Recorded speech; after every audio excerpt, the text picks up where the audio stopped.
Vous êtes énervé, je m'en rends bien compte. Kittredge, vous ne m'avez encore jamais vu quand je m'énerve.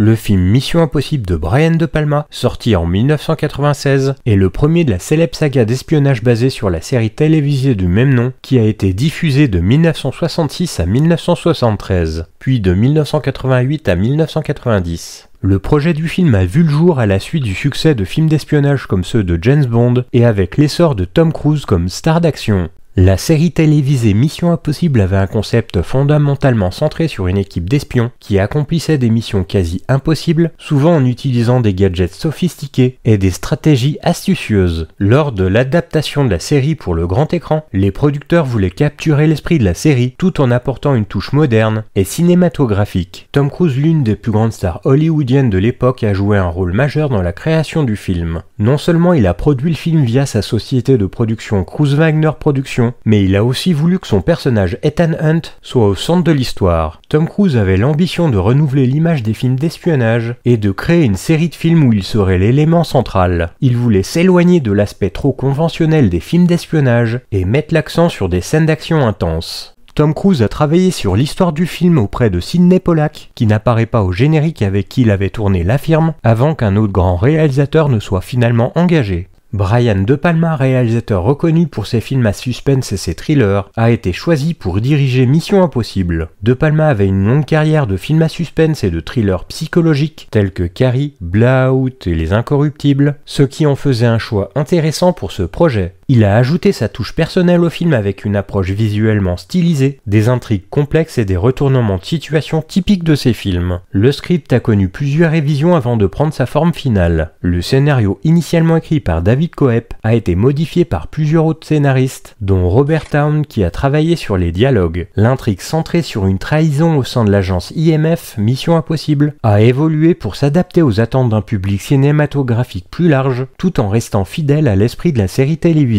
La dynamique entre Ethan Hunt et ses coéquipiers a été profondément modifiée par rapport à la série, où l'accent était mis sur l'équipe plutôt que sur un seul agent. À l'origine, Brian De Palma voulait un film beaucoup plus sombre. Le réalisateur imaginait une version plus sombre et psychologique de Mission Impossible, fidèle à son style habituel. Cependant, le studio et Tom Cruise ont insisté pour un film plus orienté action et grand public. Plusieurs scènes ont été adoucies ou supprimées pour rendre le film plus accessible. Peter Graves, qui interprétait Jim Phelps dans la série originale, a refusé de reprendre son rôle dans le film. Lorsqu'on lui a proposé de participer, il n'était pas d'accord sur la direction prise par le film, notamment en ce qui concerne l'évolution de son personnage. En conséquence, il n'a pas été inclus dans le même rôle que dans la série et un autre acteur a été choisi, en l'occurrence Jon Voight, pour incarner un personnage similaire. Ce refus de Peter Graves a marqué un tournant dans l'adaptation cinématographique qui l'éloignera de l'esprit de la série télévisée. Il est sérieux? Toujours. Brian De Palma est reconnu pour sa capacité à manipuler l'espace cinématographique et à créer des atmosphères tendues. Dans Mission Impossible, il apporte son style unique qui mélange des éléments de suspense psychologique et des séquences d'action spectaculaires. De Palma aime jouer avec les attentes du spectateur, souvent en utilisant des tromperies visuelles et des retournements de situation. Cela se reflète dans le film à travers la façon dont les scènes sont montées et la manière dont l'action est orchestrée. L'un des moments les plus emblématiques du film, la scène d'infiltration à la CIA, en est un parfait exemple. Le suspense est palpable, alors qu'Ethan Hunt se déplace silencieusement dans une pièce blindée à l'aide d'un dispositif qui permet de suspendre son corps dans les airs, tout en évitant de déclencher une alarme sonore. La tension monte à mesure que la scène progresse, et elle illustre parfaitement la maîtrise de De Palma dans la gestion du suspense et de la surprise. Cette séquence a été fortement inspirée par le film Tokapi de Jules Dassin, avec une scène similaire.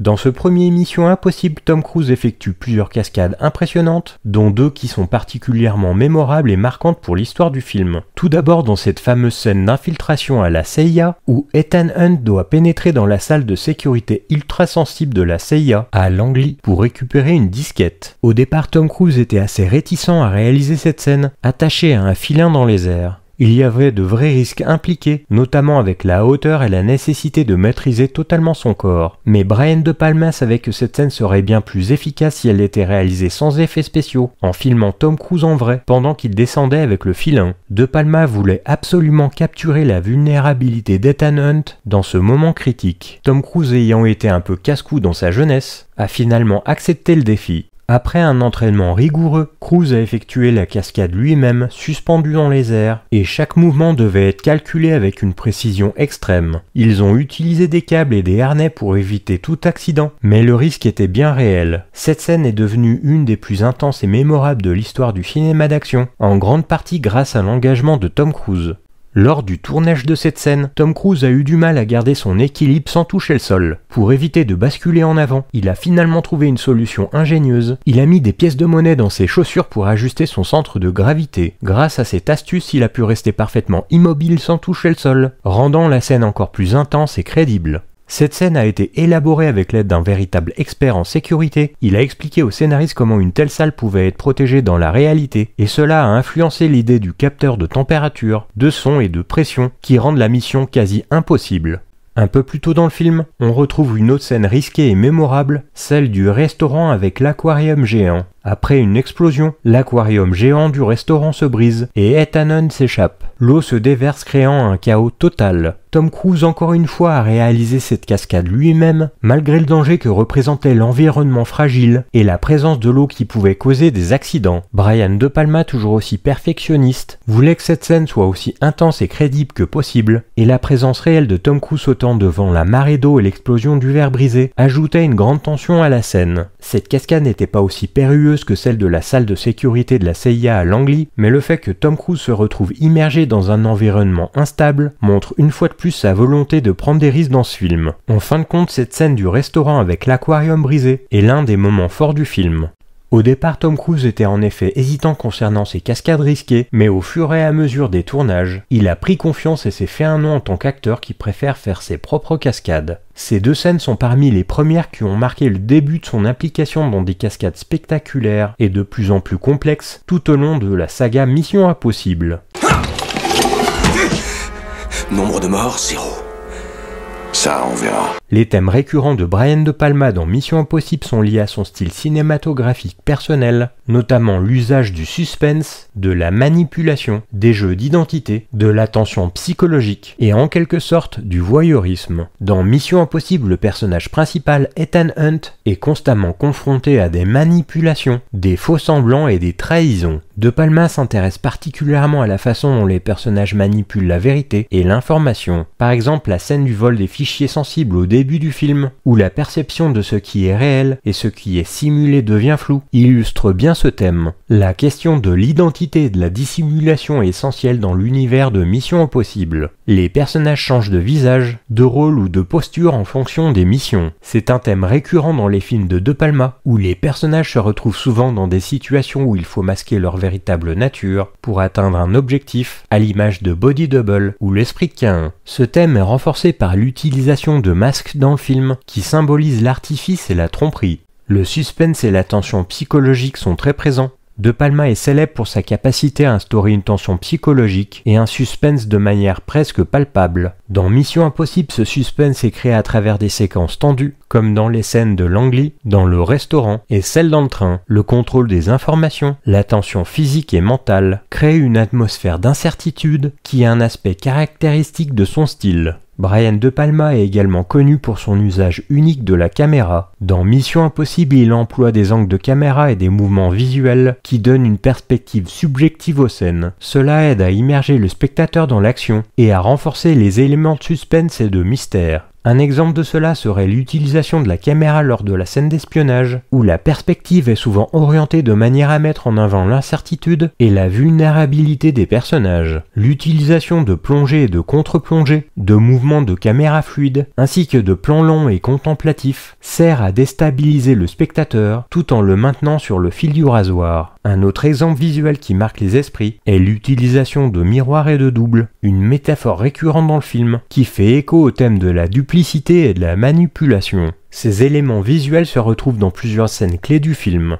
Dans Mission Impossible, De Palma explore également la notion de système corrompu, particulièrement au sein d'agences comme la CIA, où les personnages doivent naviguer à travers des réseaux d'intrigues, de conspiration et de manipulation interne. Cela va de pair avec un sous-texte sur la difficulté de naviguer dans un monde où il est difficile de faire confiance à qui que ce soit, une thématique qui revient souvent dans les films de De Palma. Dans Mission Impossible, Brian De Palma fait évoluer des personnages qui sont constamment en proie à des dilemmes moraux et émotionnels. Ethan Hunt, tout en étant un agent secret, est également confronté à ses propres doutes et ses conflits intérieurs qui influent sur ses choix et son comportement. La dualité entre l'agent loyal et l'individu moralement réticent est un thème qui apparaît fréquemment dans les œuvres de De Palma. Pourquoi tu me fais confiance? Parce que si tu avais su dans quoi tu te fourrais, tu ne l'aurais jamais fait.